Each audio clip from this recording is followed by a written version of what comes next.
SBS Santai Bahas Serius. Jam kerja panjang pada tukang bakso. Yuk pahami. Halo semuanya, selamat datang di podcast kita hari ini. Aku Keisha dan aku Nelvina.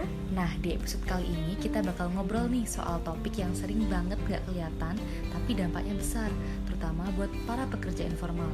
Bahaya psikologis akibat jam kerja berlebih. Itu merupakan tema pembahasan kita pada hari ini. Kita bakal fokus nih ke salah satu profesi yang sering kita temuin sehari-hari, yaitu tukang bakso. Iya, biasanya kita lihat mereka tuh sibuk banget ya, dari buka toko sampai tutup toko. Kadang kedai bakso itu buka dari pagi sampai malam, bahkan bisa juga sampai larut malam. Kalau dihitung-hitung nih, jam kerja mereka bisa lebih dari 12 jam per harinya. Bahkan ada yang sampai 17 jam per harinya. Bener banget. Nah, ini nih yang sering gak kita sadari.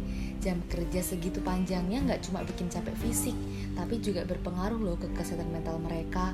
Kalau ngomongin konteks kesehatan dan keselamatan kerja alias K3, bahaya psikologisnya nih sebenarnya serius banget loh.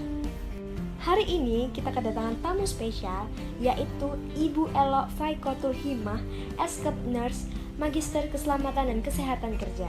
Dan di sini kita akan membahas tentang bagaimana sih pandangan terkait bahaya psikologis jam kerja yang berlebih pada pekerja informal, terutama tukang bakso. Nah, sekarang kita udah sama Ibu Elo nih. Selamat siang Ibu Elo. Di sini kami akan bertanya nih tentang apa sih definisi jam kerja ideal menurut K3 dan kenapa penting untuk dipatuhi. Jam kerja ideal itu 8 jam dan harus terpenuhi untuk peningkatan target yang sesuai.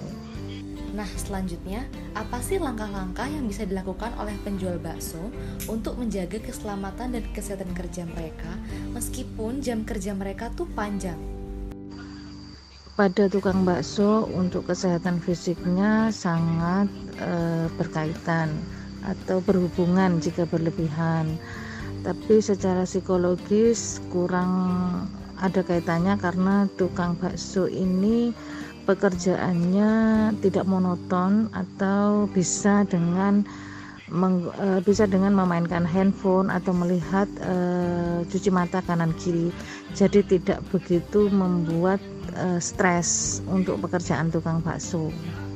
Menurut dari Ibu Elo sendiri, yang posisinya sebagai individu atau pakar yang paham dengan K3, apakah ada cara yang efektif untuk mencegah dampak negatif dari jam kerja yang panjang pada sektor informal seperti tukang bakso tersebut?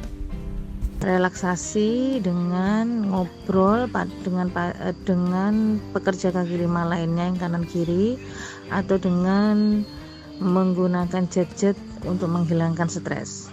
Baik, untuk yang terakhir nih, apa pesan dari Ibu Elo untuk para penjual bakso terkait pentingnya menerapkan prinsip K3 dalam pekerjaan mereka sehari-hari?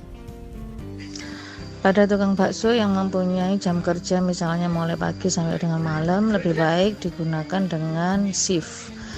Jadi ada pagi atau siang penjaganya atau tukang baksonya kalau memang penjual baksonya itu menjualnya mulai pagi sampai dengan malam.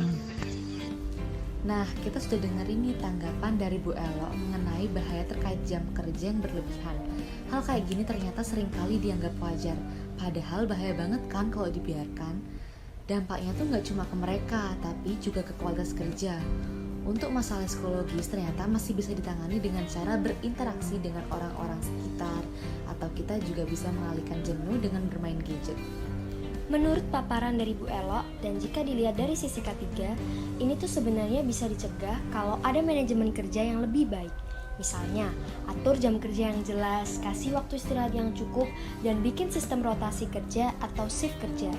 Jadi, gak ada yang harus kerja terus-menerus tanpa jeda. Yang pertama, tidak terlalu panjang untuk berjualannya. Kalau pedagang kaki lima mungkin dengan 10 jam. Tapi kalau memang mau harus lebih panjang, maka gunakan sistem shift sehingga bergantian. Jadi ada jeda untuk istirahat. Intinya buat kalian-kalian yang mungkin punya kedai atau kerja di sektor informal, coba deh mulai lebih perhatian sama jam kerja dan kesehatan. Nah, itu dia obrolan kita hari ini. Terima kasih Bu Elo sudah meluangkan waktunya untuk bisa berbincang-bincang dengan kita. Buat kalian yang sudah dengar podcast ini, jangan lupa untuk selalu peduli sama kesehatan fisik dan mental ya. Saya Keisha, Dan saya Nelvina. sampai jumpa di episode selanjutnya. Bye!